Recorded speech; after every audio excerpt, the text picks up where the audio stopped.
could keep it ajar just in case anyone else is going to turn up. Okay, we may as well get started then. Thanks so much to everyone for coming. I'm really thrilled to be hosting this event, a collaboration between Exchange Theatre and Royal Holloway, University of London. I'm Joe Harris, Professor of Early Modern French and Comparative Literature at Royal Holloway, and I'm a big fan of Molière. I'm going to be providing some of the enthusiasm here, but less of the expertise compared to our panelists here. My job really is going to be to facilitate a bit of a conversation, which I hope will be nicely organic, because I'm sure we're all very, really enthusiastic and able to talk, for ages about Molière. And I want this to be, a nicely inclusive event as well. So although we have these experts here, I know we also have other experts in the audience as well. And I want us to be as much to be as free to talk and chip in and ask questions and whatever. So please feel free. Don't feel that you're just a passive audience member, but do join in as well, and I'll give you a chance for us to all to ask questions.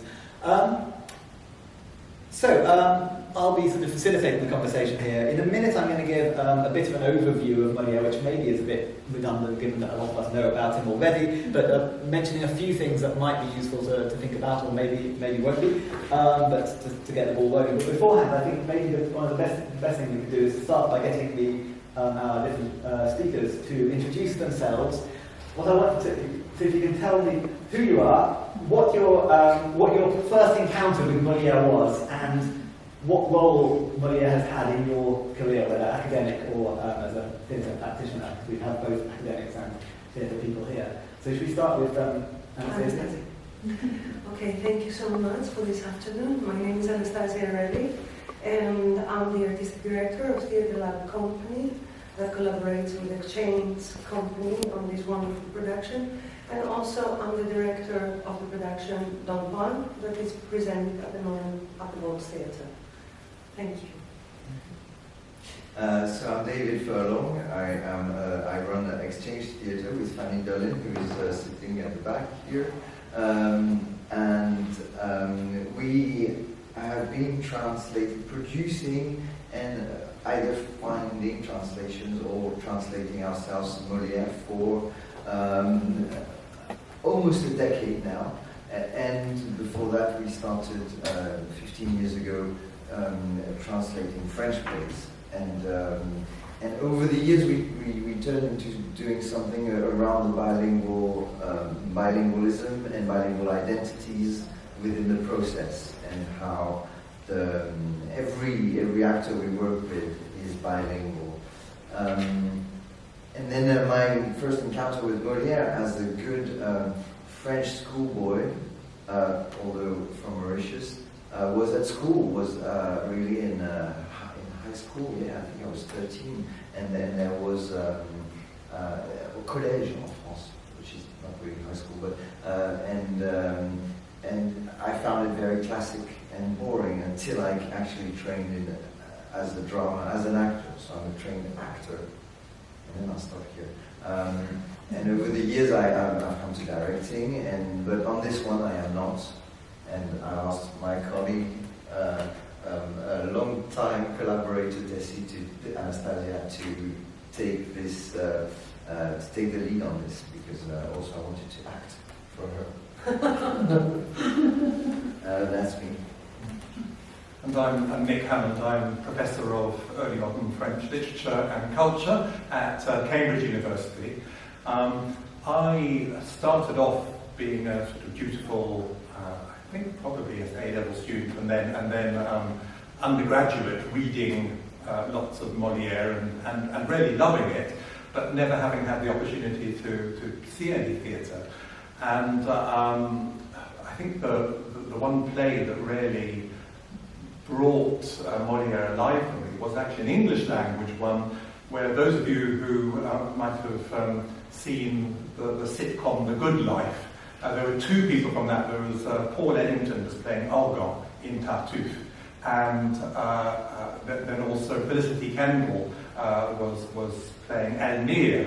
And I just remember seeing the the way in which stage movement completely changed my way of seeing a play that I thought I knew very well already. And so as a result, when I had a chance to go to France and went to see various Molière plays, especially I thought the place to go is the Comédie Française. And I just remember sitting there and the audience in total silence, in some respects very respectful silence, but not a single laugh that we tried to get out of any of the plays. And I was thinking, is Molière this boring? And this interesting, a bit like you were saying. And it was only when I went to see the Poème Harmonique version, which they did the original pronunciation and tried to restage some of the original staging of Le Bourgeois Gentilhomme in Paris about sort of 6 years ago. I suddenly realized it can work wonderfully well in French, and in fact, using the rather, what one might think was just static way of acting and gestures, actually worked brilliantly, and it's one of the funniest productions I've ever seen. So and having seen a couple of Comédie Française productions since then, it's restored my faith in French productions, and then suddenly getting the best out of Molière. So he's somebody I've written articles on, have been parts of some of my books, and I'm so thrilled that managed to be here while we're celebrating his 400th birthday. Can we keep the door open so that people feel that they can come in? Yeah. Please. Yes. Possible to lock, sorry, to unlock the door and keep it open. Sorry. So I'm Suzanne Jones. I'm a junior research fellow in French at St Anne's College in Oxford. And my first encounter with Molière was about 15 years ago, doing my A-level in French. And we were studying Tartuffe, and I got given this old 1950s copy, I think. Opened it up, and I was just completely awestruck to find that it was entirely in rhymed verse. And I thought, wow, what is that going to be like to see it performed? Because to read it was lively and entertaining. But yeah, I was just totally bowled over by that. But then I was lucky enough to see a performance relatively quickly, because I saw Roger McGough's version of Tartuffe at the Liverpool Playhouse. And I was fascinated in the way that he made use of deliberately bad rhyming and this tradition in English where rhyming is comic. We feel a bit uncomfortable with it, I think, but he did very well at making that a comic virtue rather than just following the Alexander Rhymes slavishly. And basically, I owe Molière everything because I did my PhD on the first English translations of Molière. So it's helped me to start off in an academic career. Well, thanks so much to all of you. That's great. I felt that what I should do is give a little bit of an overview of Molière, as I said. Although I also am aware that probably most of us are quite fans of Molière anyway. But I'm just going to give a brief overview of some of my thoughts that occurred to me yesterday when I was practically thinking how I was going to introduce all of this. Hopefully, touching on a few questions that we can discuss. As an academic, I'm not particularly interested in Molière's biography, and in fact I couldn't be bothered to look up very much about it, because I think that can lead to some quite sort of reductive readings of authors' works. But I think a little bit of context can be very helpful, because I think one of the things that it would be useful for us to think about in this session is what happens when we take someone out of one context and move them into another. When we take Molière out of his original national and historical context and move him here or elsewhere. So Molière, of course, was a playwright and an actor, very importantly, born 400 years ago in February 1622. He was very popular in his lifetime and is now obviously recognised as one of the greatest playwrights in Western literature, certainly France's greatest comic playwright. And one thing that's already been picked up on, that David and Nick both picked up on, was that he does seem to hold this certain cultural status in France that can be a bit restrictive in certain attitudes towards him, I think. The French language is sometimes referred to as la langue de Molière, and that phrase reflects this sort of cultural importance, but also a certain tendency towards a sort of po-faced reverence towards an author who actually is sometimes very irreverent and was very aware of the theatre as something to be performed. He says this in the preface to Leonard Nixon, I think it is, that the plays are written to be performed. And so we have, half of us at least here spend most of our lives reading the text of the words on the page and having to, Molière even says that he only recommends reading his works to people who have eyes to see in their minds all of the performance of the play. I've already started talking and I've gone off script, so maybe I don't need to make I think the key thing though is that it's reductive to think of just of la langue de Molière as though Molière has one language. His language, although he can write amazing poetry, great sort of classical verse, whatever classical means, he can also use peasant sort of patois jargon. You get the odd bad rhyme and the naughty innuendo sometimes. So these cliches of classicism can be very reductive. And I think that reductiveness is particularly deadly when we're dealing with comedy. It's already tough enough when we're looking at someone like a tragedian like Racine or an author like maybe Lafayette, for example, but particularly this reverence that sometimes some productions can get is unhelpful, I think. One of the key things that I think people don't always remember is that Molière, he is funny, and he was actually one of the first playwrights to specifically advocate laughter as a goal of comedy. Beforehand, lots of comedies were funny, but comedy was sort of defined almost in contradistinction to tragedy, and so it was any type of theatre that wasn't producing pity and fear, and so it became sort of catch-all to include tragedy as well, although comedy in French still means theatre and play. And so Molière was one of the first people really to say, actually, to make laughter into a goal, into a legitimate goal of theatre.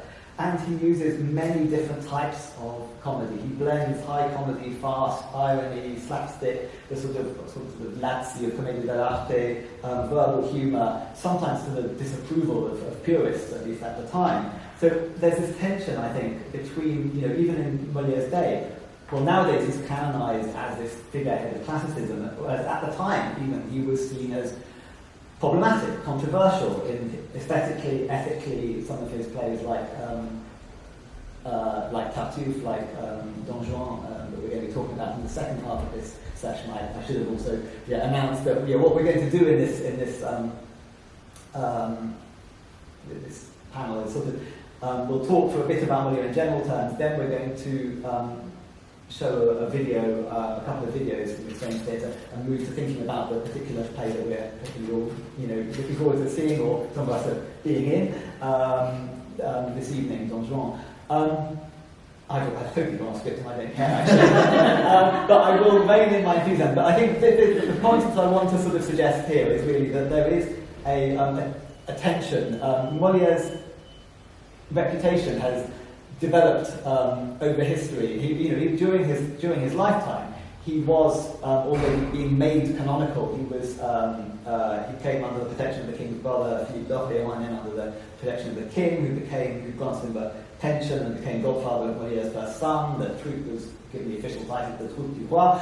So he was being sanctified and respected and canonized even in his lifetime. Shortly after, dictionaries, the Michelet Dictionary of 1680, uses a lot of examples from Molière as examples of how to use language. So he's already being held as somehow classical, even before people started to use the word classical very much. And yet he was also controversial, and I think that there's a lot of that can be lost when we think about him in this sort of reverential way that is casting him as simply this figure of whatever we mean by classicism. If we use this word, I can never say the word classicism without doing little inverted commas or yearly, I suppose. So those are some of the things that I think would be it might be useful to think about. Think about what happens when Molière is taken out of one context, and maybe there might be advantages to this is something that David and Nick have both suggested, maybe and Suzanne as well, that maybe taking Molière out of his natural habitat might give us advantages, maybe disadvantages as well, that both for us as spectators, as readers, as critics, and as performers and directors, that actually not being so straitjacketed by certain expectations might give us new ways of appreciating him that maybe that sometimes are lost a little bit in sort of mainstream France. Maybe as a first question, before we then move on to the video that we've got, would be, what have I missed out? What have I not mentioned here that you think is also vital to understanding Molière, that I've either completely got wrong in what I said here, or that I've just shamelessly omitted to mention in my introduction? Does anyone want to? I don't think you've missed out anything. I'm learning a lot actually from listening to you, although I've been fed from the cradle by Molière. As you, when you're a young French actor, it's like, it's spoon-fed to you. And it's very interesting that we're talking about the received classicism of Molière, because when you work on his plays as actors, you discover how oral his plays are. You discover how really it is based on the human lived experience. So I don't think you've missed anything. I just want to add that it is so connected to his life.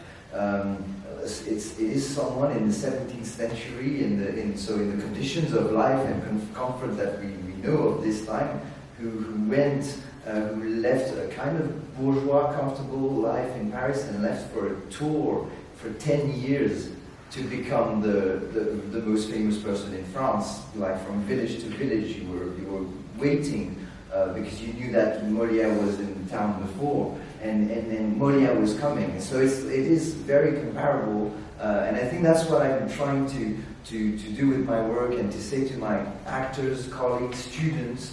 I'm trying to say, bring it back to the human experience of this person. And if you look at it this way, if you look at the lines of the stories he tells this way, you get a very different perception from the classicism that we receive.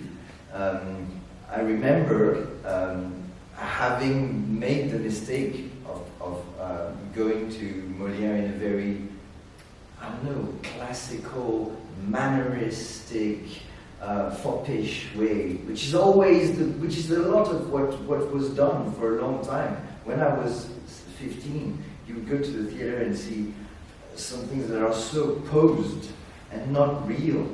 And I remember my 84-year-old teacher at the National Theatre of Chaillot in France, Pierre Vial, who is an actor at La Comédie Française. So he could be one of these guys, really into classicism and boring. And he was really telling me off for being too classic. And he was like, you are not, and he had his voice like this, you are not vicious enough, be more vicious. And I understood something there, something clicked, and it was for me, but then it took me a long time to figure out what it was, but now it is for me, connected to this fact that this man had a real life experience of going on tour, leaving a comfortable life, going in trailers at the time. I don't know, I don't find the right words, but you see what I mean. And then going back to the court, and that is something we tend to forget. And all the comedies that he did on trestles during these 10 years, there's two left, because he was ashamed of them. They're not really published. I don't think so. So it's only what we have is the body of work from his years at the court. Am I right? Maybe you will correct me if I'm wrong, of course. But I think that's what I gathered over the years. Is that? I mean, there were a couple of early ones, like the Médecins Volants, the first one. The sort of, people aren't quite sure that. Yeah, there was an edition 50 years ago, some other play that someone was saying might have been a really early Molière, and I don't know how plausible it was. But yeah.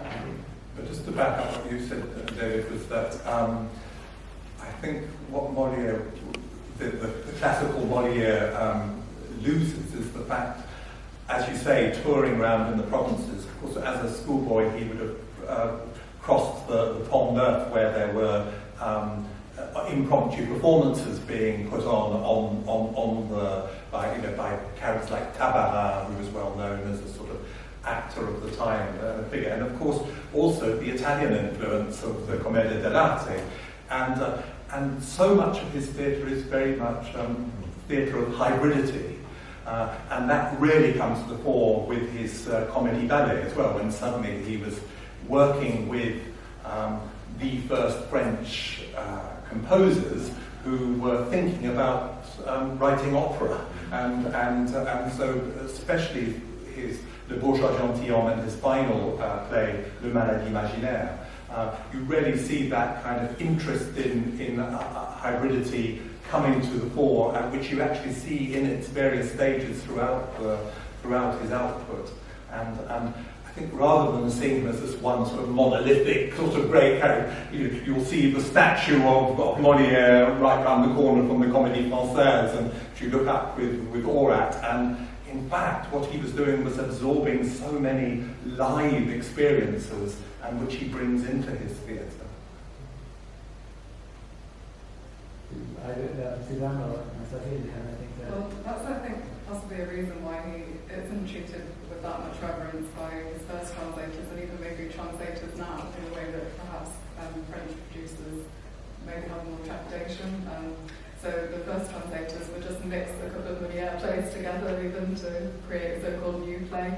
This is partly because the theatres had been closed in the civil wars in the UK, well, in London. And so they needed new dramatic material quickly. So they looked to Molière in particular, because the comedy, French comedy is particularly popular genre. So I think, yeah, the hybridity then feeds into more and more hybrid forms in the afterlife of Molière's works.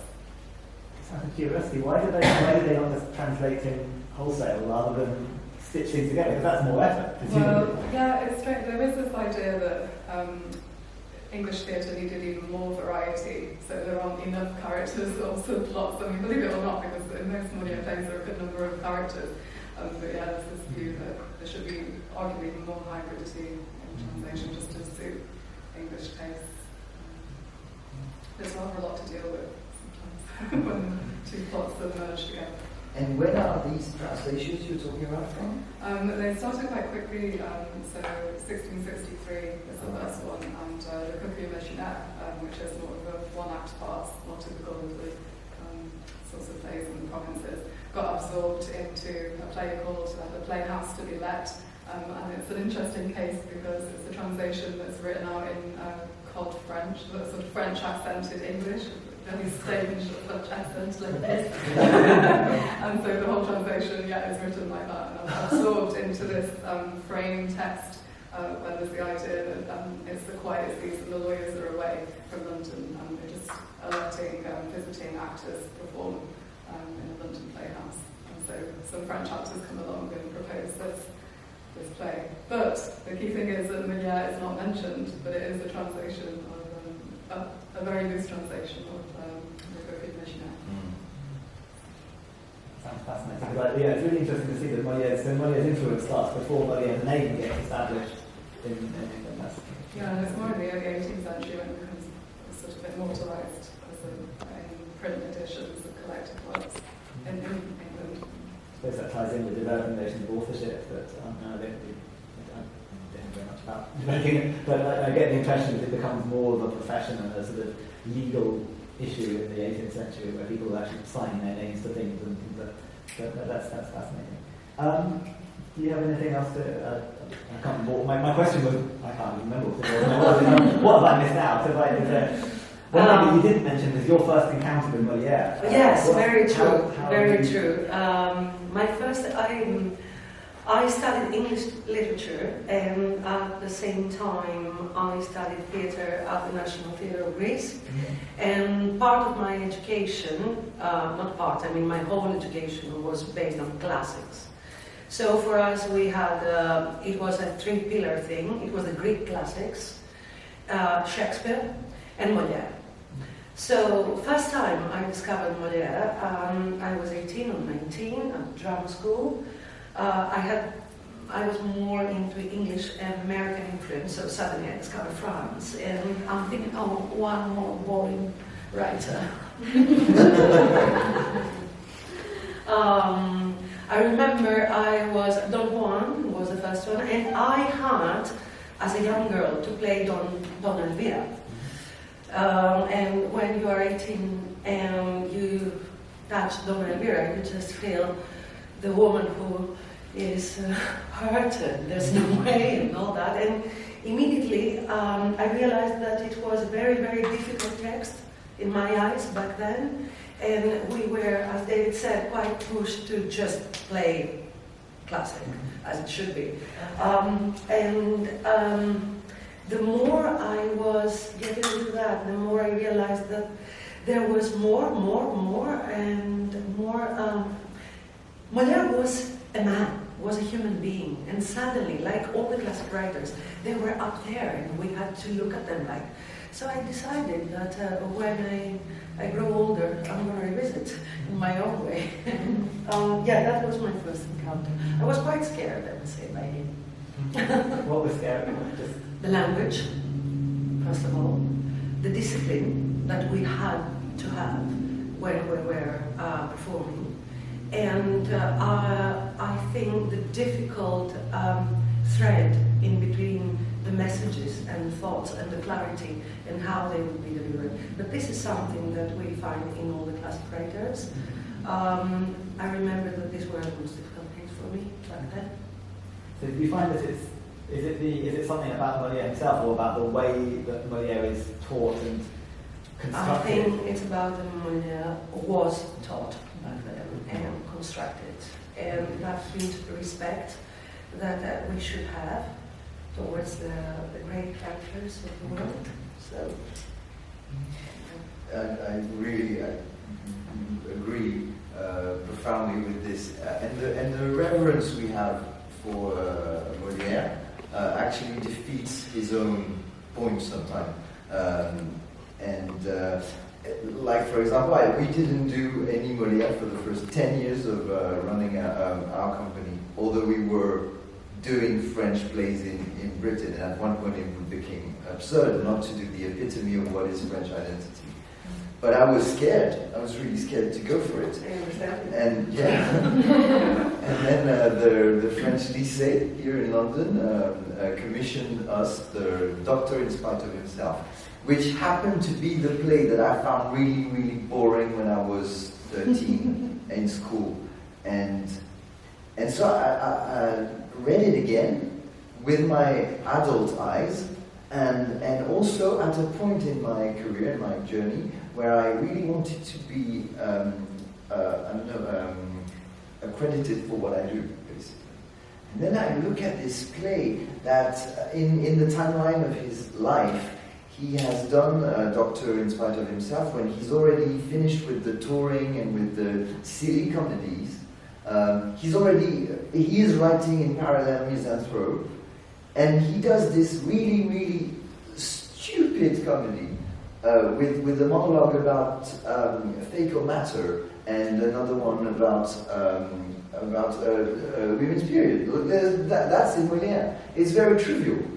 And I went, oh, okay. Where is the reference that I thought there was? Because this is really trivial, and I should go for this. I should really find my way into this. And for example, my very first idea was Sganarelle is a woodcutter. And there is a very, very simple way to see a woodcutter today. It's a warehouse, there's a lot of wood, and there's a saw, and like an electric saw. And that was my first image to go into a different take on Molière and make this man, the first scene, shout over his electric saw. And then suddenly you're in life, you're in reality, and you forget about all the archetypes of the old woodcutter with a very boring costume. This is fascinating, and this leads on, I think, quite neatly to the video that we've got of Misanthrope, because but before we do lead on neatly, I'm going to disrupt it by asking about how I'm intrigued that so you were commissioned to do this play, Yeah. despite the fecal matter of the periods and everything. I mean, did the people who commissioned it know what was in it? How amazing is that they don't realize that? Like because they have the teachers would generally have this reference for Molière. I think they don't read between the lines, or they don't really. It is like the words have the same meaning, but it's not obvious, and maybe, I don't know, I really don't know actually how to reconcile this idea. And then that can lead into a bit of a discussion about what we can do as both as practitioners and as academics. Do we need to make Molière accessible, fun? Do we need to, how much effort should we be putting into making things, changing him or recontextualizing him, and to what extent we can rely on that reverence maybe bringing people towards Molière, whether it's students or audiences or whatever. So do you want to tell us a bit more about the? Yes. So this is the next extract from a documentary called In Exchange about the work we do at Exchange Theatre, and following the creation of Misanthrope. I don't think we need to always transfer classics into the contemporary world, contemporary settings, and that's not all that I do.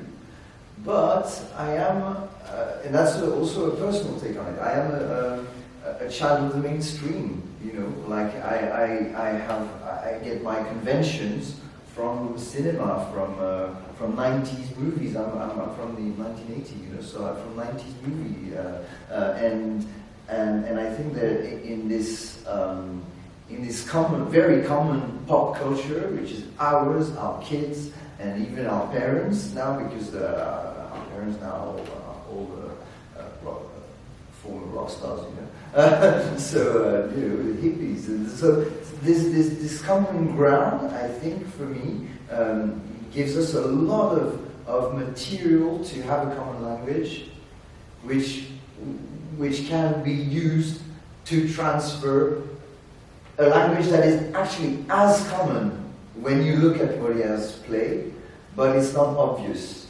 So this is my way of looking at it.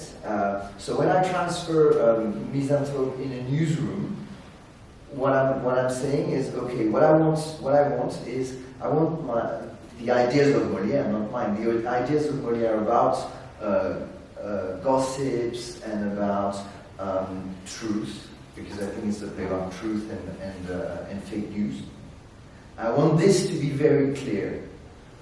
How is that clear for people today? Well, they watch CNN. Okay, I'm going to see. Can I put Molière in a CNN newsroom? Does that work?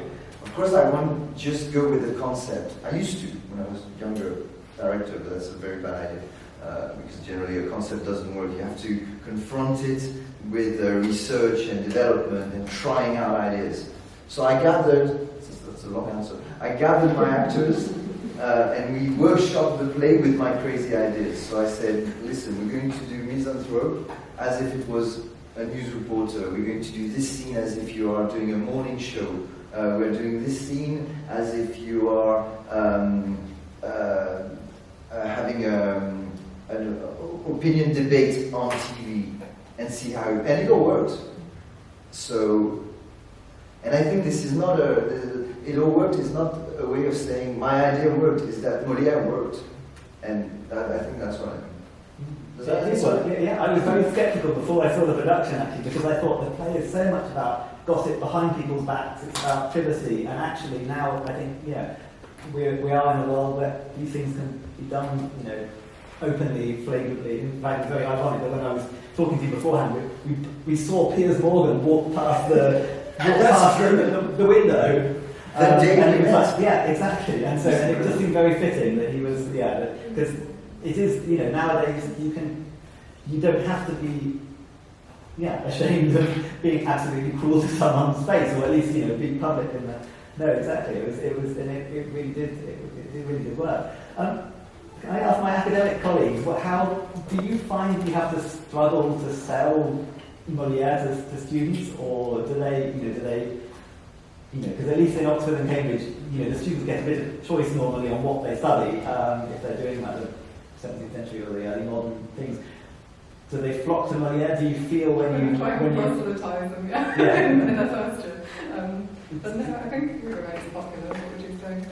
Yeah, I suppose that the one bit of biographical information I give to the students is that all the all the parts in his plays, like if you think of something like Tartuffe, and in fact French films often always portray, they're going back in time, they always portray Molière playing the part of Tartuffe, but he played Argan, he played the buffoonish character, and so just to remind them that first of all, that Molière was an actor and a director and a playwright, that the roles he played were often the ones which were either to be laughed at or just breaking down any respect one has for the idea of the author. And it's quite funny in the Misanthrope, isn't there? There's a little scene where his friend Philin sort of says, oh, this reminds me of that play L'École des Maris, which was by Molière. And of course,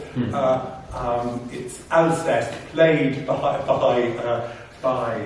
Molière himself, says, oh, stop talking about these silly comparisons. And that happens quite a lot in his plays. Whenever there's a little mention of Molière, it's always the character called Molière who says, oh, stop listening to this stupid comparisons. And so that's the kind of thing I try and bring out with the students, to say that it's both the real liveliness of the plays, and never to think of them just as a text on the page.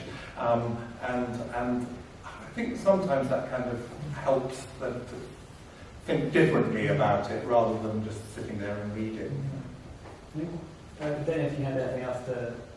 I was just thinking that one potential challenge now with bringing Molière to contemporary audiences is I keep hearing that apparently he gives women a bad press as the gender politics is something to consider. But I often think that that's rather unfair, not least because I think that the satirical mirror is often being shone on everyone in a play. There's no one who gets away scot-free without any ridicule and comedy. But also there are a lot of strong female characters who do use, within the limits of the contemporary society, I'm switching into French, do have a certain amount of power over the outcome of the plots. But I don't know what people think. I don't know if that was the issue with Don Juan. We'll get into that. I think it's a really important point, both about the gender politics, but also more generally, Molière's humour. He will make fun of, like Les Femmes Savantes is making fun of three women who are obsessed with learning, and it's surely not coincidental that he chooses women to do that, and I think you can criticise him on that level, but that doesn't mean that he's therefore siding with the patriarchs. And in fact, you've got this, Clézal, for example, the father figure who is weak and pathetic and rubbish as well, but likes to kid himself that he is the father of the household, and so when Molière is making fun of one thing, that doesn't mean he's not also making fun of the opposite, and I think that that's what makes him so fascinating and frustrating sometimes, but also adaptable, because it means he's not always pushing things in a particular. It's complexified by Philemon having been played by a man in the first performances, which with cross-casting. I think that's one reason why Molière might still be popular with British audiences as well. The cross-casting elements, the pantomime elements. Yeah, I don't know how many productions do the cross-casting actually. I don't know, but some of the female roles of the old women were definitely. Another thing that I was going to talk about and forgot, but now I will, is that there has been, I think, a shift in attitudes towards comedy as a genre in the 17th century. Comedy was generally seen as a lot more specific to a particular culture and a nation. Tragedy was seen as the universal, accessible genre because it deals with iconic figures from history and their downfalls and teaches a lesson to everybody. Comedy was seen as a lot more bound to a particular location and to be difficult to translate, to adapt, more temporally geographically specific, whereas tragedy was this big thing. Nowadays, it's the other way around, I think. Nowadays, comedy is accessible. I think it's probably easier to get students to come and, to do a class on Molière than it would be on Racine, for example. Nowadays we have sitcoms on telly. We don't have sit-trages or whatever. People don't choose. Tragedy is venerated and noble and elitist, whereas comedy is so there's been a sort of sea change in attitudes, and I wonder whether that's something that is worth factoring into how we, engage with, is Molière more universal than maybe his contemporaries would have taken him for? I mean, or is it useful to think about things being universal and timeless? I always flinch a bit when people try to sell an author or a topic as timeless, as somehow, as though that's the measure of how good something is, and if it's somehow universal. Although we get, I don't know, do you feel that, is it useful to even think about Molière in those terms, or is it better to adapt him from one culture into a particular context? I think it's very interesting question. Going back to what we were saying before I answer that, is what's changed, what's shifted over, I think, recent years, I feel. It's rather than looking at Molière from the perspective of his time, we are now, and more directors are reading him from their perspective of today and how it resonates, like I was saying before about my own work. And so I think the same applies for this idea of farces and comedies, because it's addition of two things. There's a tradition of farces, Goldoni and then Molière, and then you go to Feydeau, and then it transfers to. I know I've skipped 2 centuries, but that's good. You would forgive me. So there's Feydeau, and then you jump to Noel Coward, and then you go to Ray Cooning in the US. I'm making very schematic way of looking at it, but there's a thread there. So after all this journey, you have have a common knowledge of what is a farce, what makes us laugh universally, and I think that's why now the question is interesting and at the same time kind of answered, like practitioners have answered it, and it's just because the world is more global and our understanding of each other's humor is globalized as well, isn't it? I don't know. For me as well, I find Molière universal. And also his characters, for me, are symbols of society. And this is something that applies everywhere, in my opinion. So I cannot see him as a writer who speaks locally or a writer who speaks about small things. That, in my eyes, makes him universal. Symbolism and his super challenging society. To me, he's a great rebel, and that's why I love him.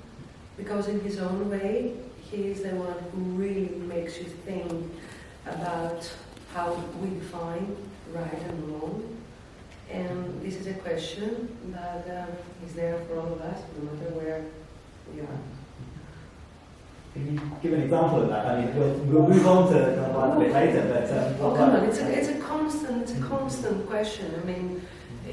I'm not challenging you at all. I just want to... I mean, if we go, Don Juan for years and years, he's a person, he's a character. A person to me, like I know him personally. I think you do. But is a character that he has created the greatest debate. Yeah.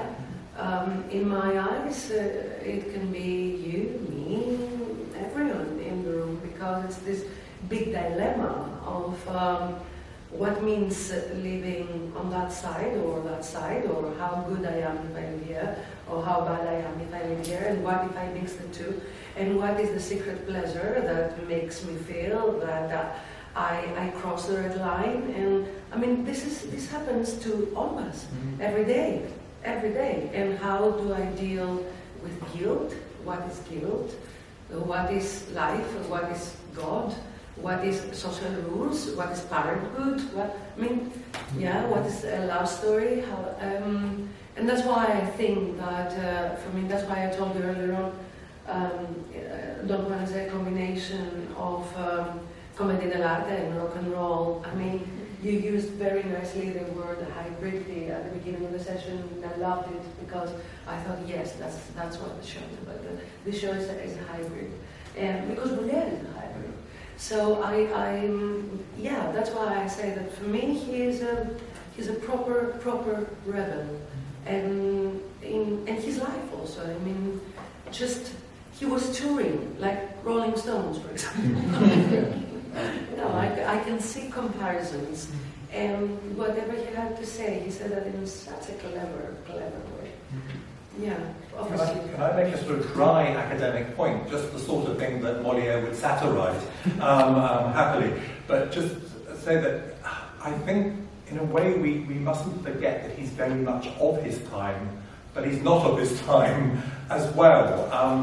And I suppose for us as academics, if we immediately place some of the assumptions and the things that he's satirizing completely outside of their context of the time in which they are written, we possibly lose something. But I think any kind of staging or any kind of interpretation, one hopes is going to gain a lot from seeing it, but of course something's going to be lost somewhere.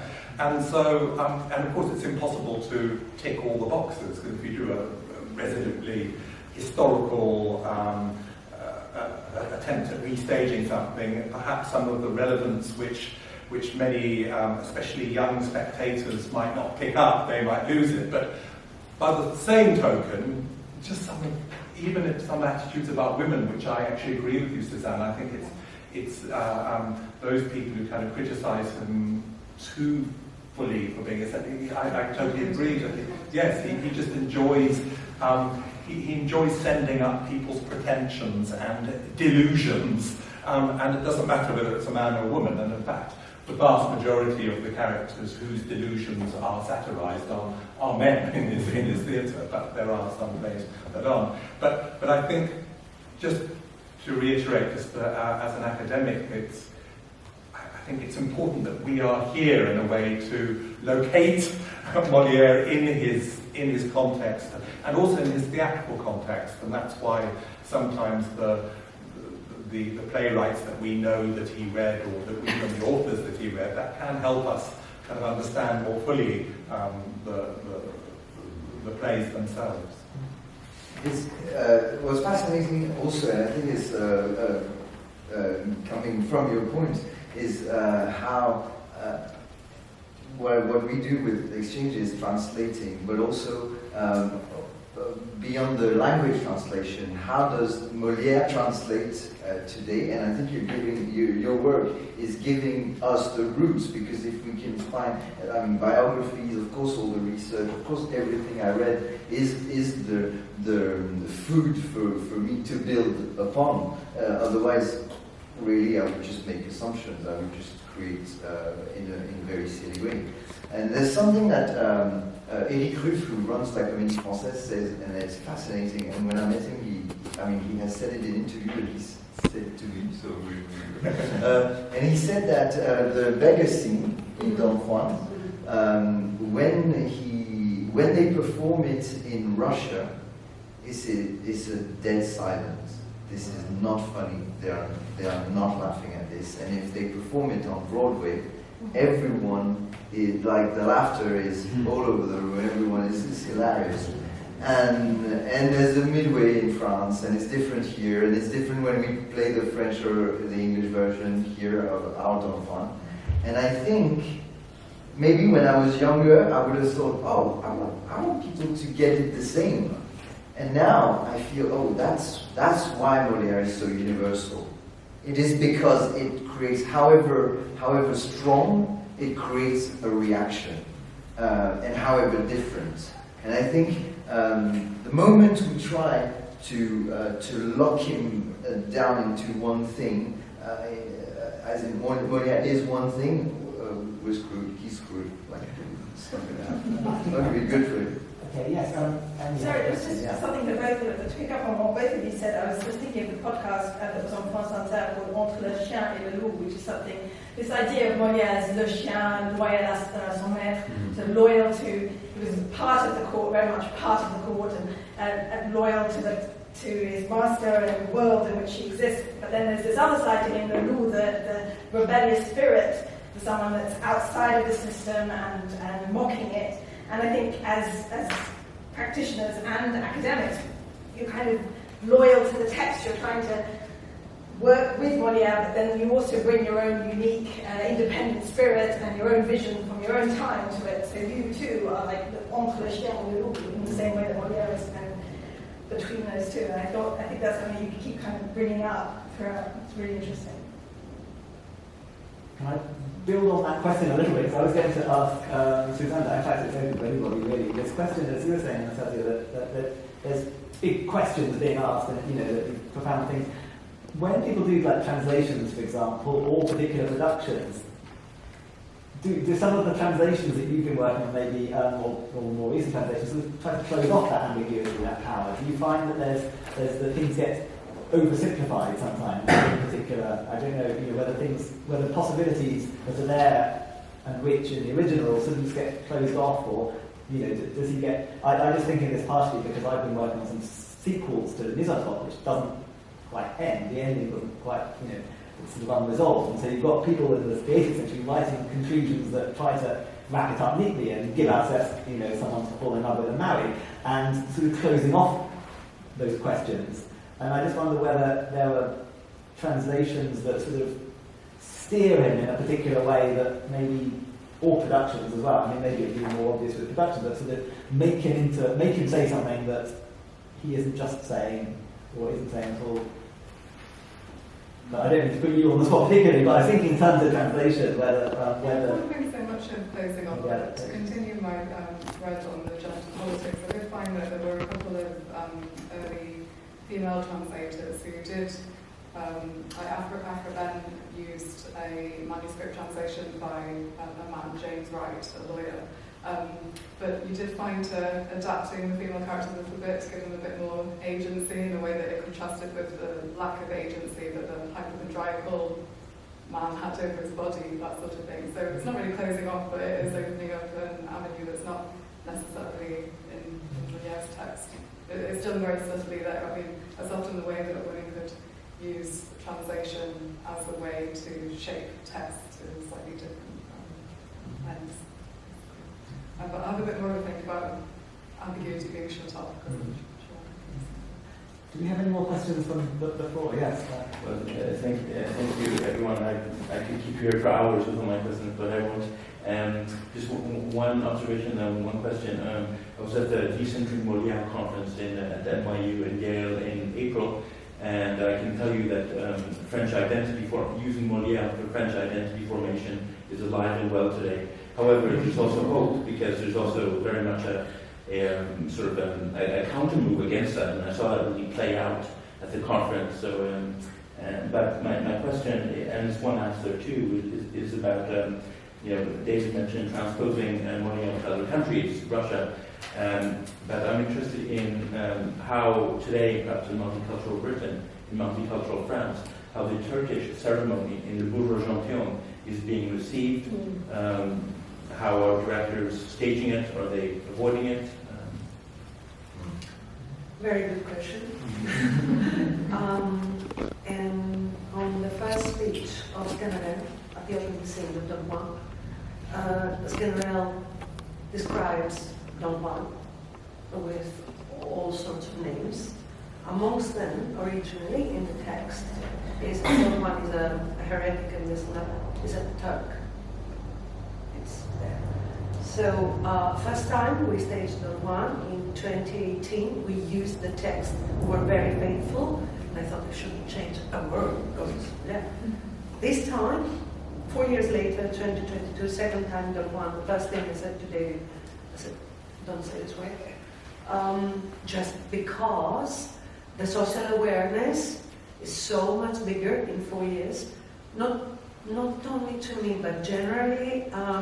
Due to the fact that we should be much more careful with words, because words have energy, and we should be much more inclusive, and we should be very careful with certain things. I just said, just cut the word. So I just share with you what was my choice in a very, very small thing, like one word. So imagine when you have to bring on stage much bigger situations that nowadays might have. It's a very interesting debate, very, very interesting. And personally, I do not have all the answers, but I just give you an example. Another example, which maybe is less of controversy, but it's a good example, is that sometimes just there are things from the 17th century that don't work for a modern audience. And it's not about something racist, it's just that the joke doesn't work. So my way of looking at it is, and I don't think that it's the answer, it's just mine. It's, I feel I know him, or I have my perspective on how I know him. What would he do today? What would he do if he had my culture, basically, our culture? That's my way of asking my directorial question. And it's a very different, obviously, way from what is the role and the work of an academic. But I think mine, because again, it is about translating it for the stage and for a tangible action. What would that be today? And so I think the same applies for anything that is basically contextually maybe not racist or funny, and it's not anymore. It's the same principle, I guess. Sorry to pick up. They told me that for the multicultural society, the play, which obviously poses the greatest problems, but also brings about some of the most interesting productions, is Tartuffe. And I mean, I saw a wonderful production in Birmingham where there's a very large Asian population, where it was all done entirely by Asian actors and transposed to a Muslim setting. And it's extraordinary how well it works, even though, of course, it can be incredibly controversial when you're seeing any sort of idea of bigoted religion being satirized. I see two Muslim tattoos, and they were both brilliant. But you have to adapt the text a bit, because obviously drinking the wine and whatever. But they were quite free adaptations, but they worked really. They work well as it is. I suppose sometimes if it's a one-off word, like calling someone a Turk, or I think Naval, someone describes as Juif, or he is a Don. So you get these anti-Semitic or anti-Muslim stereotypes.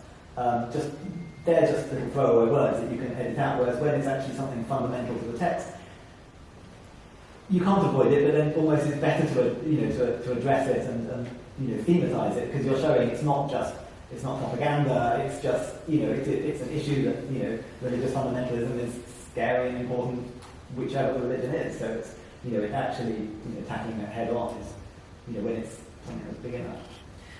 For example, it just popped out in my head. In The Doctor in Spite of Himself, the main young girl, who is the source of the whole story, the start of the whole story, starts with this woman who pretends that she's mute. And actually, when you read it, it doesn't take long to realize that she pretends that because she's going to be married by force.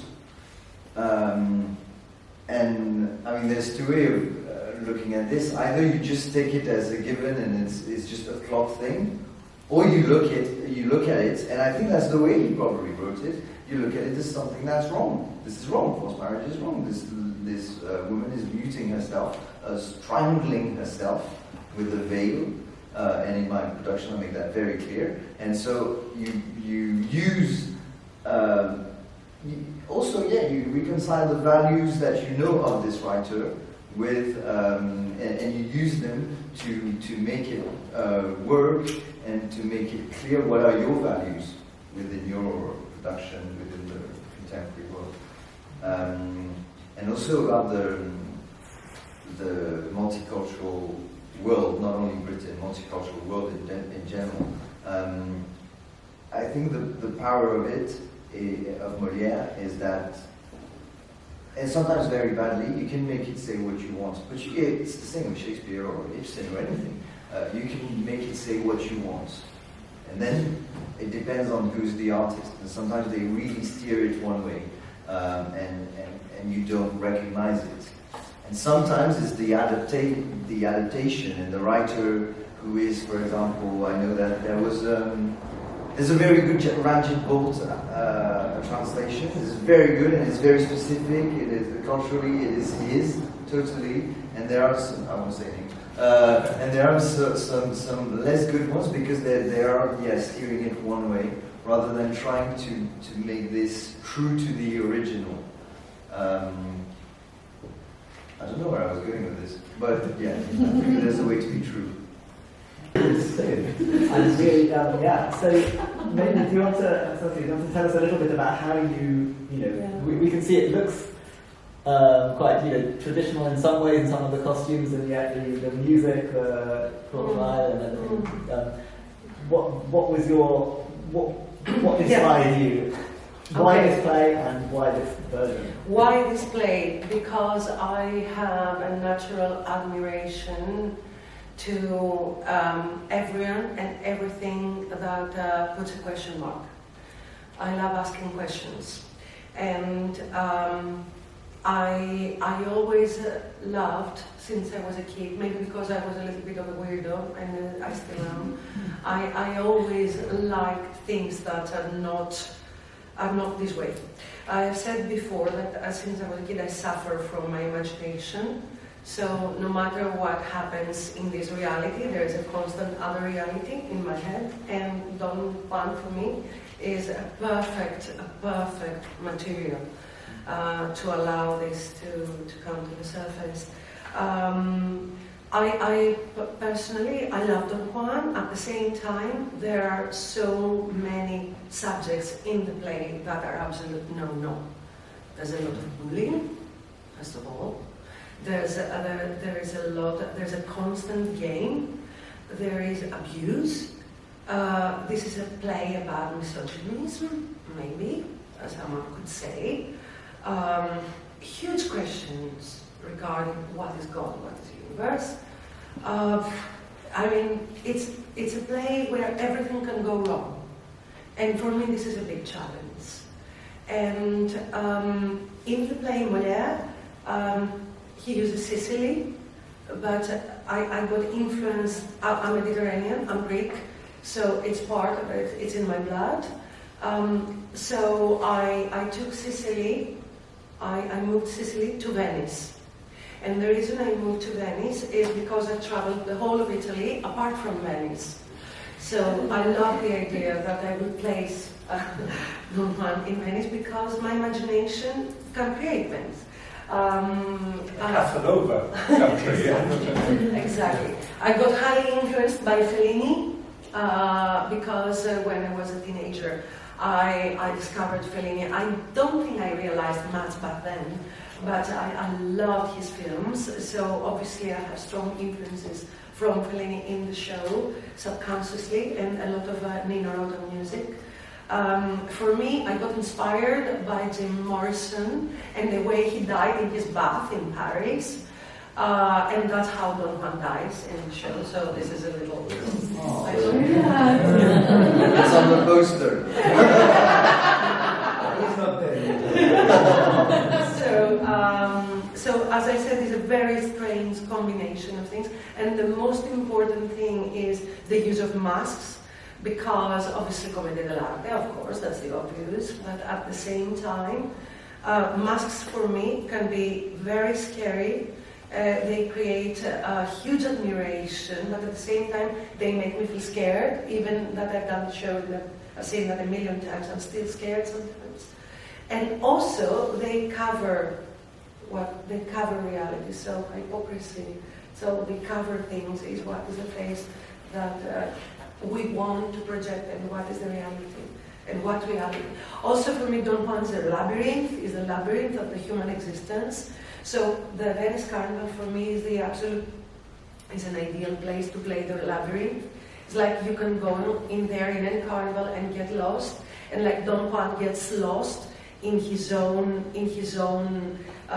mind, in his own labyrinth of who is he, she, whatever. To me, Don Juan is a pansexual also. So 4 years ago, and this time, the minute he wakes up, you understand that you cannot clarify his sexual orientation, and personally, I think this opens so many doors. And panhedonism is used to be, especially with Oscar Wilde, used to be a way of living, and I have taken that into Don Juan. But also at the same time, all the characters are so interesting. For example, Donna Elvira, for me, is you have to see the show, obviously, but for me, is a very empowered creature. I mean, I tell the story the other way around. I mean, yes, it's a misogynist play. A lot of people have said and think, but to me, it's not, because Donna Elvira is the absolute empowered of women from the minute she enters to the very last moment that she's trying to save him. She becomes Mother Earth almost, even though she's a girl. Her relationship with God, her relationship with sexuality, a girl who discovers pleasure, and how she's coming back to ask for it unapologetically. And of course, I'm talking about the big triangle for me, Don Juan and Elvira, and of course Sganarelle. Sganarelle for me is Don Juan, and I mean, you will see that in the show. These two characters create a universe, and you will see in the show that when a lot of people think that Sganarelle is Don Juan, and it's a very interesting game how the audience feel that, oh, this is not Sganarelle, this is not Don Juan, this is Sganarelle. For me, these two characters create a unity, because in this production, Sganarelle can easily, is not any didactic, or he is not the father figure, and he is the father figure at the same time. He's more like, a brother, a friend, who understands, who accommodates, who's okay if some things are wrong. And also with the masks, sorry, I just jumped from one to the other. You can stop me anytime. I mean, the masks also, we play with Valentina, who is the designer, she's Italian, and all the masks are handmade, and they have arrived here from Venice, so I'm very proud of that. Valentina has put the element of what the masks are. I mean, the mask of the father that we have, the golden one that you see, that one, is really, according to Commedia dell'arte, the mask of patriarchy, the mask of the person who carries power, and as we call the mask of Salieri in Mozart. Every mask has a symbolism. Obviously, we don't expect from the audience to know all that, but the doctor, for example, when Sganarelle transforms into a doctor, we have the actual doctor mask, the Venetian one with the long nose and the hat, and which is, an element of bullying, as I was saying earlier on. Don Juan has so much bullying. You really don't know what to do with that. It has the word peasant so many times. I mean, Molière creates Act 2. You have Poor Pierrot, who is coming to save his innocent love for Charlotte, but and Don Juan is just shameless. Yeah, he wants Charlotte and Mazarin and another one and the bride and and for me that was a perfect scene to play with Commedia dell'arte. That's why I'm telling you, there is a combination of the hybrid. I love that. I love that. Hybrid. I should have mentioned. Life is complete. Yeah, the hybrid. Yeah, I think that I've talked a lot. I think you've raised so many questions, and I'm really all more enthusiastic to see this with the Jim Rice overtones. I think that appeals. I was just wondering, where, in terms of the humour of the play, I mean, one thing that you said that was interesting. Sorry, I've got various ideas in my head at the moment, but you said that it's risky to do this, because of the violence or the bullying and the misogyny, but also, I think you said it's, I can't remember the word you used, something like risky, but Don Juan himself doesn't ever really succeed in anything in the play. He is the seducer, but everything he tries to do seems to actually fail. He doesn't actually quite manage to he tries to kidnap one of them and then falls into the water. He tries to, he's playing off the two women against each other. And yeah, actually, I've forgotten what happens now, but it ends up going nowhere. He can't get the poor man to accept the coin, and then you have it anyway for the love of humanity. He can't. He actually fails again and again and again, and yet he's not. At least when I read it, he's not funny for that reason. I mean, Sganarelle is the source of so much of the comedy because he fails to uphold the Christian values he's trying to be the spokesperson for. So I'm just wondering where Don Juan as a character fits for you in your production, but more generally for everyone. Is he a comic character? Is it fair to put him into that role, or is that I don't know? Is he he's in a character in a comedy, but is he a comic character, and what does one do to make him fun? I forgot.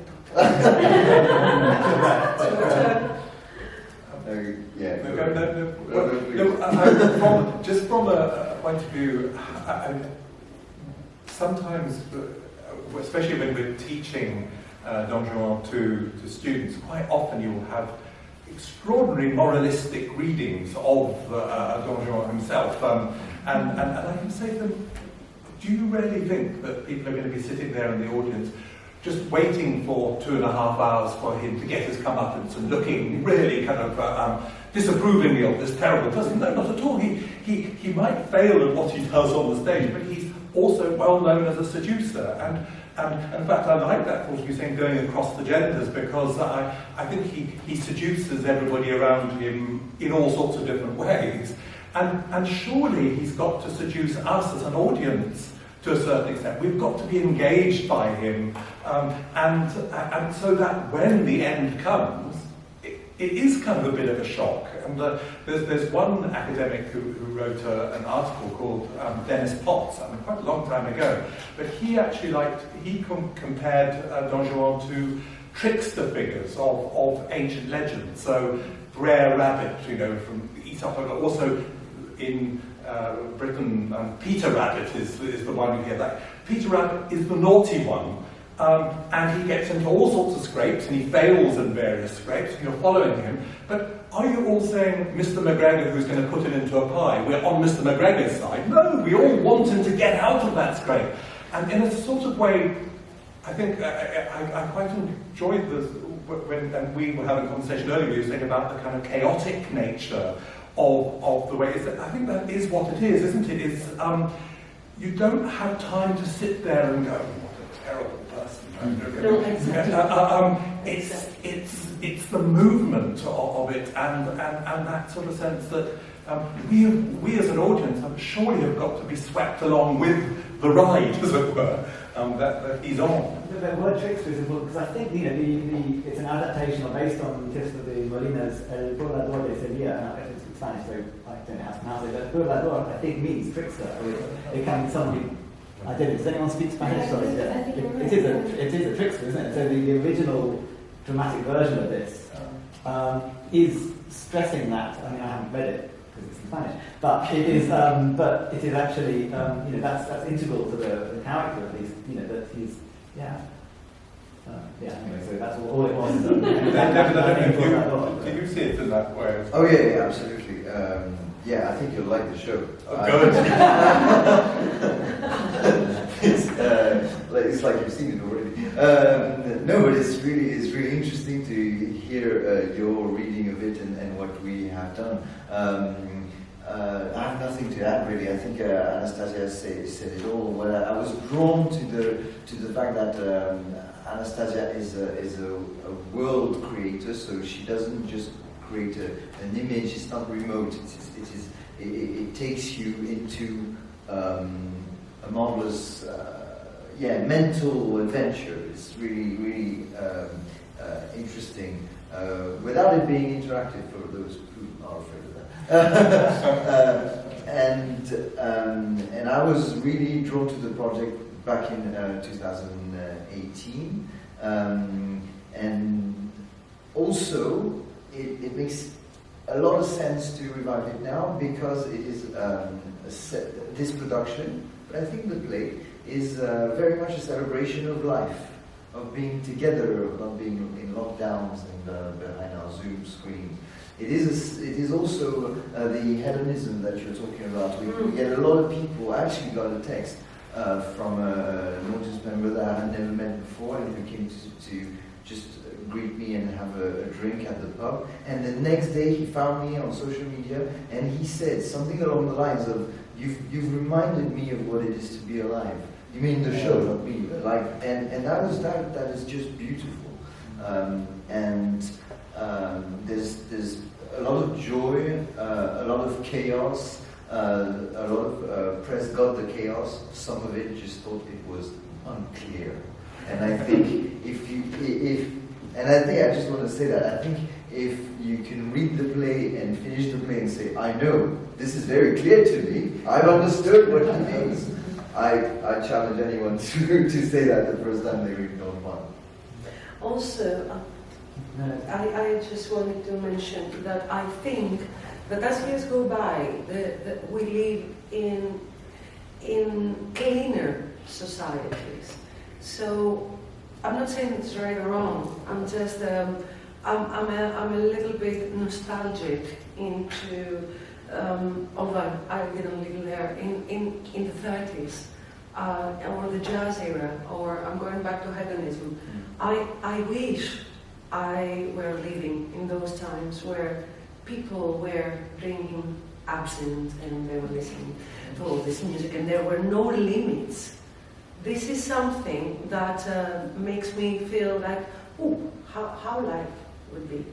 So I love when I have the chance to bring that as a question.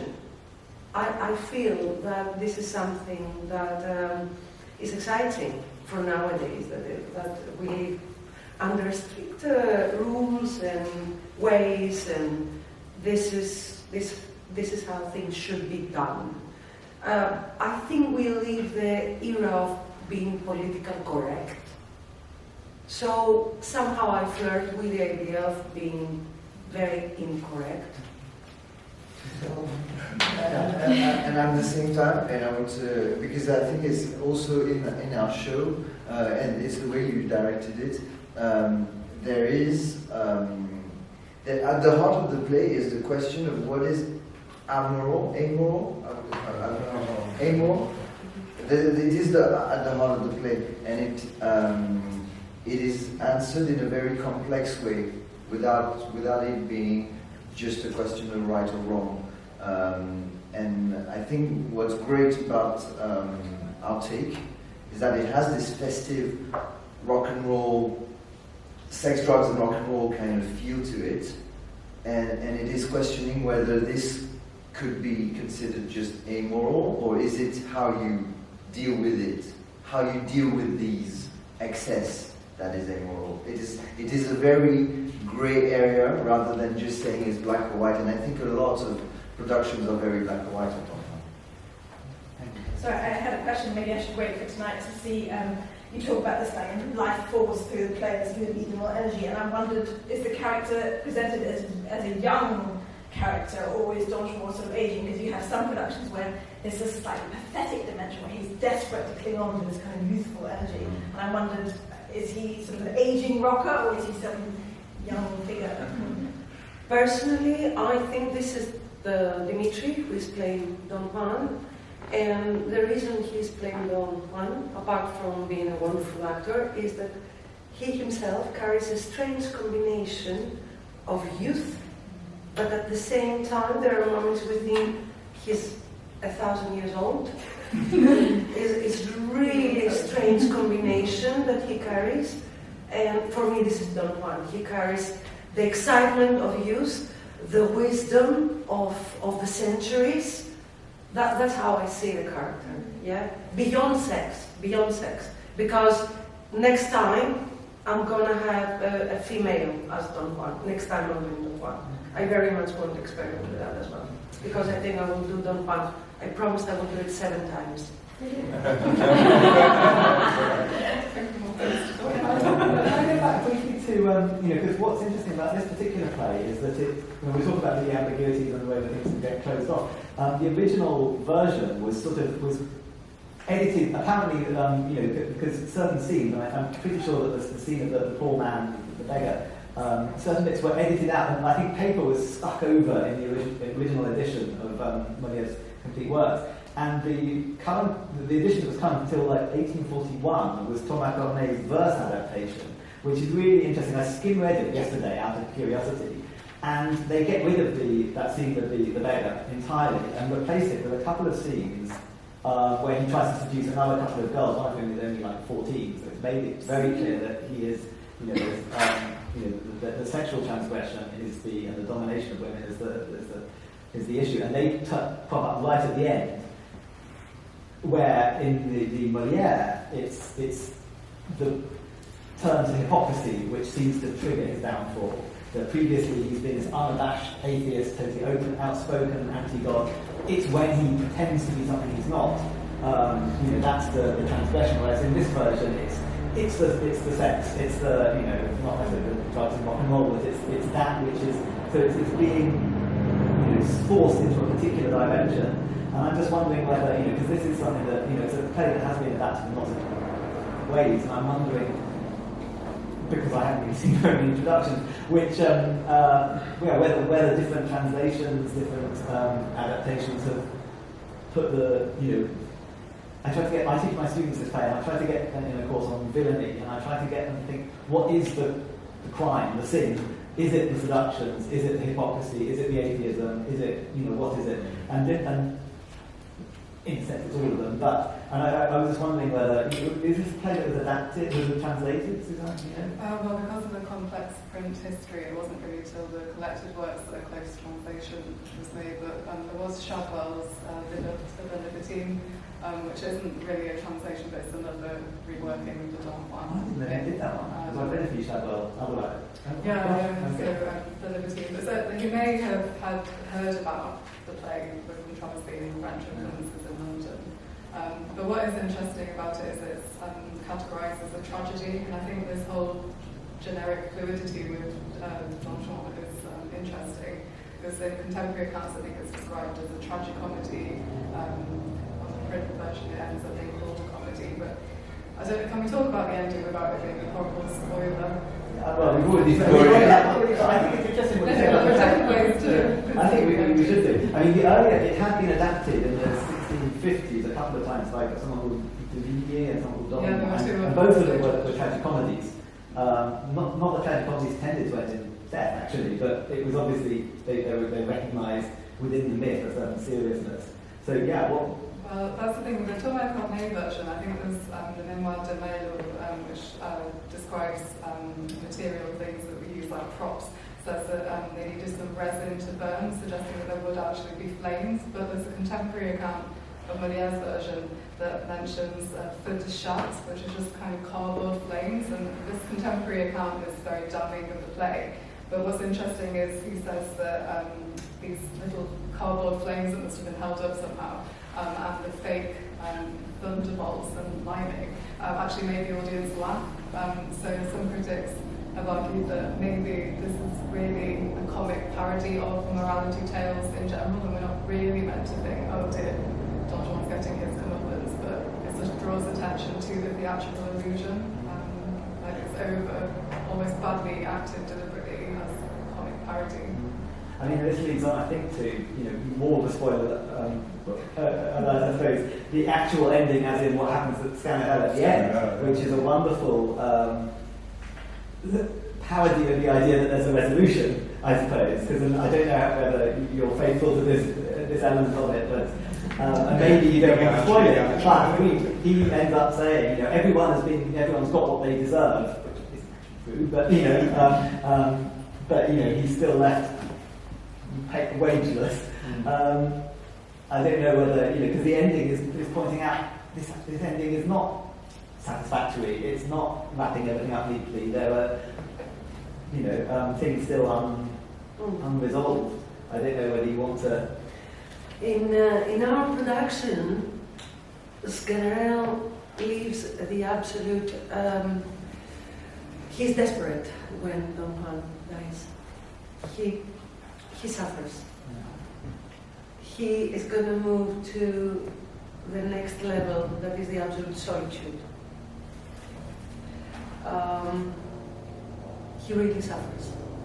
And we see that he is the only one that Sganarelle cannot exist without Don Juan. That's the idea.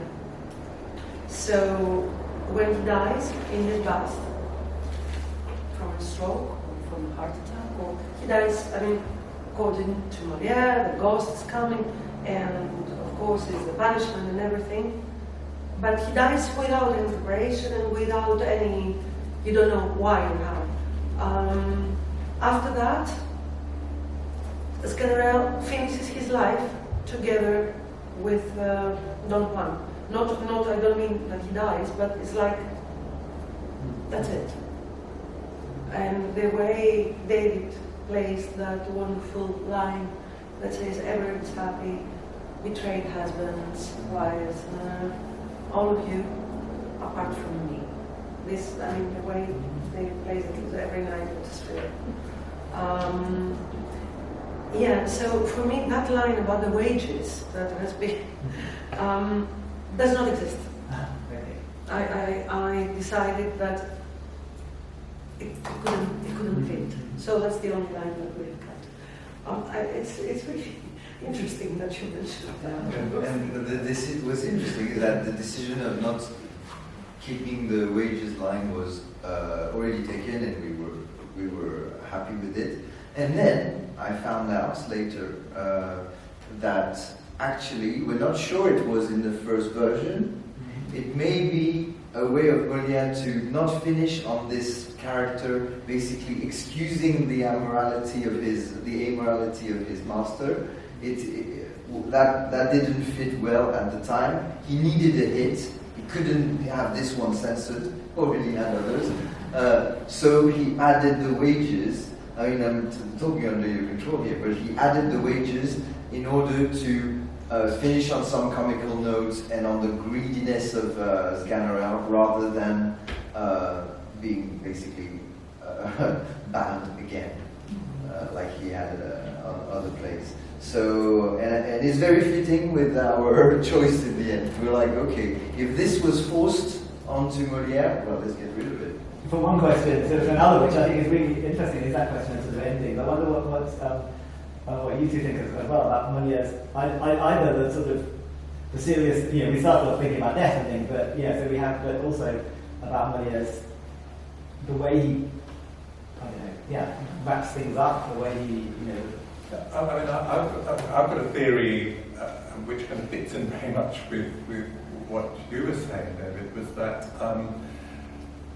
I think the endings are wonderful. They work incredibly well, and the reason they do, I think, is that whatever the form they might be, whether it's a comedy ballet, whether it's something like Le Mise en Trois, or indeed Don Juan and Tartuffe, is that he kind of celebrates the theatricality of theatre. He's kind of reminding us that this is theatre, and we don't need to worry about what happens afterwards, because once we walk out of the theatre, that's finished. So he kind of brings it back to, I often say the artifice of the theatre, and people always will say, well, as soon as you mention the word artificial, that means a bad thing. But in fact, in the 17th century, what did you prefer? The scrubland which Versailles was created out of, or the artificial gardens and things that were created from it?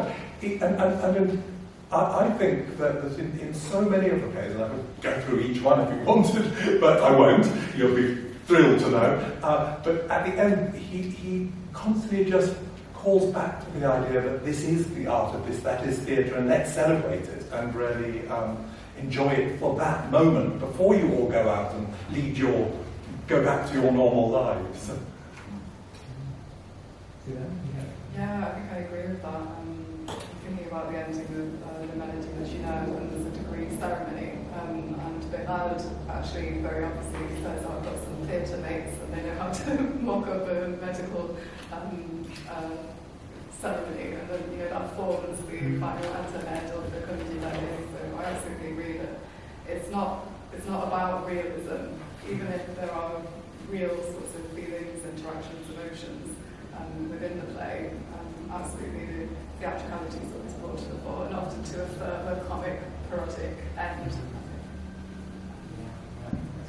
The one that I'm thinking of, which either is a total exception or is actually exemplifies this, is the ending of method theatrical play, La Critique de l'École des Femmes. So, we have this discussion of these characters, and then they say, oh, why don't we've had an interesting discussion here, it's literary debate, why don't we get Molière to write it up as a play? Oh, but how are we going to finish it? And then someone turns up, and then, a ballet or something saying, oh, it's time for dinner. Oh, I know, why don't we have a ballet come? And it's, but for a moment, I imagine the audience is sitting there thinking, how are we going to finish this? There's not going to be a happy ending, there can't be any ending. It's like, oh, there's something. And it's both sort of ultra realistic, because real life doesn't stop. And like, does when you die, spoiler alert. But life carries on. It doesn't have these natural conclusions, and yet it has to end up, with some sort of, the play has to finish at some point. And it's even when he's being as naturalistic as he can, he's also being self-referential, in that sort of way. And I suppose poking fun at the expectations that we've got to have some sort of ending which will follow certain rules, and he never does. He just kind of turns it on its head. Do you have any more questions from any of you? Well, I realise we've all been rabbiting on, but yes. I just wanted to ask, would it take the pressure off to say Molière doesn't have to be funny? And the reason why I say that is for a couple of reasons. One of them is that a couple of years ago I saw a screening of the Comédie Française production of Le Misanthrope by Clément Hervieux-Léger. And it wasn't a funny production. And it enabled you to see all sorts of complexities, really sophisticated complexities in the characters. And the other thing is that you've all been mentioning that he's an incredibly hybrid author, so and a theatre maker in every sense. So what if comedy is just one element, and there are lots of other elements? And if he's not played for laughs, then he can be played for laughs, but he doesn't have to be.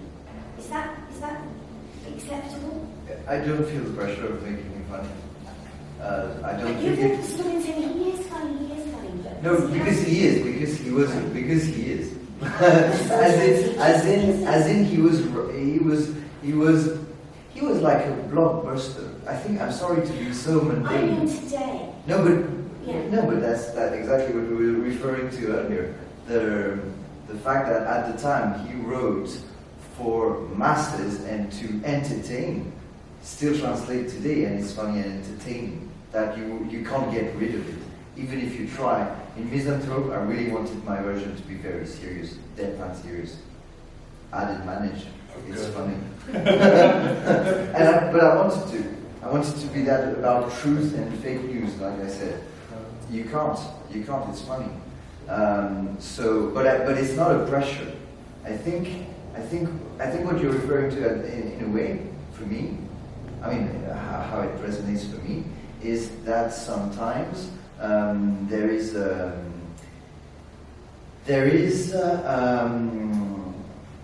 layer of perception put upon Molière, and there are, for example, if we talk about like I said earlier, adaptations or translations who are trying to make Molière say something that they want. Often also, it is. I saw a very good. I saw a production of Tartuffe at the National not long ago, 2 years maybe, something like John this. Donnelly. Yeah. His translation. Yeah, and I thought that it was a really good play, but it wasn't a Molière play. And I don't know why that is, but I think it's because it was playing for something.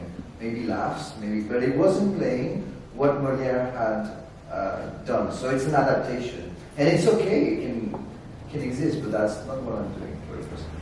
I'm not answering really. But it's not, I mean, for the misanthrope question, I mean, I think there has to be laughter of some sort. And one of the reasons I think that is that in the Critique de l'École des Femmes, one of the most ridiculous characters, the Marquis, criticises Molière's theatre because everybody in the groundlings were all falling about laughing, and how absolutely terrible, that's not what one should have in there. And I think it's that wonderful sense that the most ridiculous character is actually criticising people for laughing. And the other thing about mise en scène, I see that the ending there where people who don't know Alceste supposedly walks off to his desert all alone, and it's for very good reasons. Its tragic potential is often played out. I mean, I saw a production in Paris, not at the Comédie Française, about 4 or 5 years ago, where he goes off by himself, and then you hear a gunshot. And this isn't Ibsen. And for me, you've got throughout the play Alceste saying, "I'm leaving," and he never leaves. And then why is it that the final one he's going to leave definitively? In fact, the last couplet of the play is, "Come on, let's bring him back on." And also, to be a misanthrope, you've got to have people around you to be misanthropic about, in a way. And I think it's the communality of theatre there that comes together, and that actually, the big problem with Alceste is that he thinks he's a great tragic actor in completely the wrong context. So he uses this great thing about the future of, how I'm going to be an example to everybody. He's mimicking all tragic language, but that's what makes it funny, is that he's just got the situation wrong. He's acting like a hammy old sort of a tragic actor in a comedy, which actually, for me, increases the comedy. But I can totally understand there are different interpretations, and sometimes you can really appreciate them. But for me, if I don't laugh a few times in a production of Le Misanthrope, I just don't feel it's worked. But that's just my personal feeling. Well, I feel I've never really laughed, but I still love him. Yeah. And I think that's okay. Oh well, yeah, no, absolutely. I'm not sure how, I'm not sure about the universality of comedy anyway. And I know, for example, like my family's from Iran. He was really influential and really important in Iran, but I doubt for the same reasons that he was in France or is here. You know what I mean? So that's why I think it's the hybridity that you're talking about.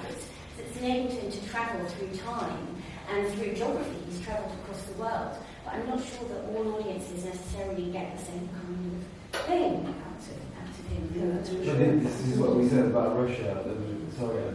Yeah, you're right. Like the Russian audience would not laugh at the same thing, and the English audience would laugh. And that's what makes. And different generations work hard, isn't it? Yeah. Could I ask a question about the Don Juan, which doing English one night and French the other night? Do you obviously every night an audience makes the play, doesn't it? It makes the response because you have different responses every night. But do you feel you're kind of creating a completely different play when you do each language each night? It's because it's the same production. Yeah, it's the same production. As a director, as I've seen both shows, that was shows, I think that they're different, yes. I mean, last night I was watching the French one, and I was thinking on my own, always at the back, yeah, that's a different show. I love them both equally. Also, the audience responds differently. You feel it, guys, you feel it, don't you? Yeah. So how do they respond differently? What are the differences? Well, very, very interesting, huh? Very interesting.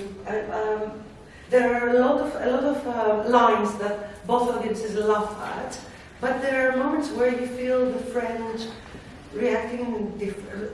It's the first time I find the English audience, first time in my life, after 25 years I live in this country, that the English audience is a little bit more loud. The first time. is a little bit more loud than the French. I mean, they think that the French were not, I don't know. I think they come with reverence. Yeah. I think that's the thing. They come with reverence to the text, and then we give them our punk version. Whereas the British audience also, there's something that we don't have in France, is the panto tradition. So when you break the fourth wall in a British way, there's this familiarity with it. When we break the fourth wall for a French audience, they go, "What are you doing? You're a separate world." No, I'm right there. So I think that is interesting. And at the same time, so this I'm talking from a very personal point of view here. What I strive to do, what I want to do, is to give both audiences the same version, and that was really what I wanted. And I think after more shows we get to that. But the conversations between the two plays for me is the most interesting thing, because and also it makes it unique. You will never see a show like us elsewhere, and I'll tell you why. And I know this is very bold, but I tell you why. Because you have actors who understand the nuances and the music of English, okay, which is more nuanced. But I mean, French is a bit like I'm talking right now. It's very straightforward. Okay, en français, il parle comme ça, il fait une phrase, ça y est, c'est fini, quoi. In English, to say the same thing, it would sing a lot more in order to say that same idea. All right, I'm kind of doing a parody of both identities. But then bring this to the truth of acting. So you have an actor who can master both languages.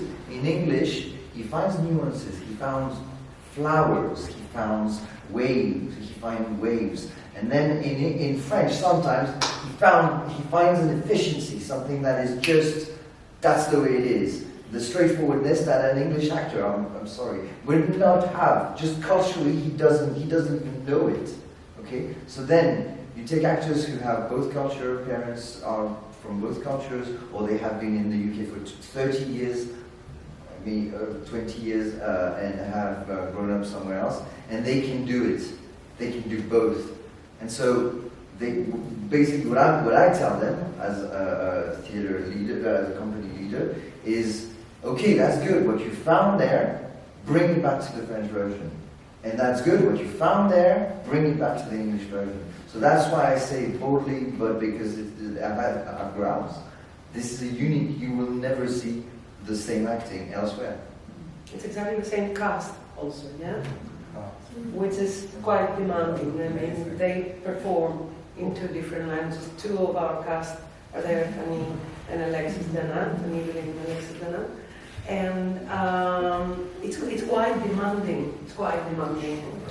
And yeah, I admire them every evening. Yes. I'm English, but I saw the French version and I chose to do that. And I just wanted to pick up what you were saying about the difference between the two audiences. I think most of the people there with me were French, not all of them. But I could sense there was some tension. I was very comfortable with the performance for all the reasons that David's pointing out within that kind of British, not even the pantomime tradition. It's just, I don't know, something about the audience interaction, and I could feel there were families behind me who they settled down. But I could feel that they were a bit reticent at the beginning. They were a little bit uncomfortable, and then they got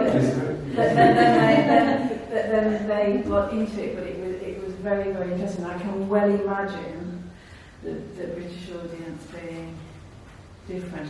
All the French people who get British culture with other Brits in the audience, that must be very interesting as well. But yes, I felt that there was the reticence there because of the reverence. It's like the British and Shakespeare. That they're coming with a whole baggage, and I could feel it. I could feel it in the audience. I was going to say that, like, we studied Molière at school, and I mean, when I think of Molière, I also don't think of it as funny. I think of it as like really heavy, and it's only when I was an adult that I discovered that actually it can be really interesting and. Like I think it survived, maybe not the comedy, but I feel like a lot of the value stuff and the humanity that you were talking about is beautiful, and I think that's what's made it survive personally. But yeah, we studied it at school, it was just not interesting. Yeah, I've never met a French person who studied at school that doesn't come kind of groaning when they start, often at university. They're sort of nervous about because they've had such a bad sort of memories of it. Yeah. And reading it, never watching versions of it, never just reading dense text from a very young age. Yeah. And I think that turns people off. Yeah, but then when you see it or you read it by yourself in your own time, and you're just like, wow, this is, it's very different. But just from a very personal point of view, that I learned at school, and I remember my teacher, I was probably 11, and that's why I'm here today, because he didn't make us read it, he made us play it. I mean, that's the difference. Yeah, some people hated it, but some people were like, okay, that's I think we might have to wrap this up. It's already just after 5 o'clock. I have no idea whether we're going to be sort of turfed out of this room by by porters or whoever is in charge of this building. And we've got so many other questions and things that we'd love to talk about, but I think we're going to have to at least have the formal part of this wrapped up. Hopefully a lot of us are going to be coming to see the production, and you've given us a great incentive to want to buy tickets for the French version as well. It's a wonderful gimmick. I would ask one closing question, but I don't quite know whether we've got enough time. Maybe I'll just sum up briefly. Is there anything that you've learnt from this discussion? Because one of the things that we wanted to do here is to get a bit of a dialogue going between academics and theatre practitioners. Have you come away with I definitely have an enriched appreciation definitely.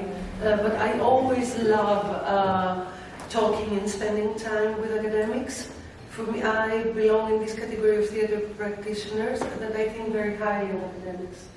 So I don't see any distinction. On the contrary, I feel that if we hold hands, things definitely can be more exciting and better. So thank you so much. Thank you. It's been amazing for me. And thank you, Joe, for accepting to take this. It's great. It's been my pleasure. Really, I wasn't asking this question in order to get adulation. It has been so much down to you two as well. Thank you. The same. I mean, since I started teaching Molière, I've always said, don't forget this to be performed, and that's something it lives. And so it's just so wonderful to hear, living practitioners of Molière being able to talk about it, and also extraordinary that all of you are just in the middle of a run of Molière as well. So it's really in your kind of minds and in your hearts at the moment. And so it came across so strongly, and it certainly gives me, as an academic, so much more energy and impetus in my teaching, just to be able to say, I've spoken to people who are putting this on, and so thank you. Very, very exciting for me. Thank you, really exciting to hear. I just can't wait to see the production now. But I'm not a natural thespian, but the other day I was teaching in a mise en scène for just one student, and we were sort of acting it out together very badly. But still, we both laughed, we enjoyed it, and I think the theatrical element has to come into teaching. We're going to be very trying. Well, thanks so much once again to everybody, and to all of you for your questions and things as well. I've really enjoyed this, and yes, I think we should let our actor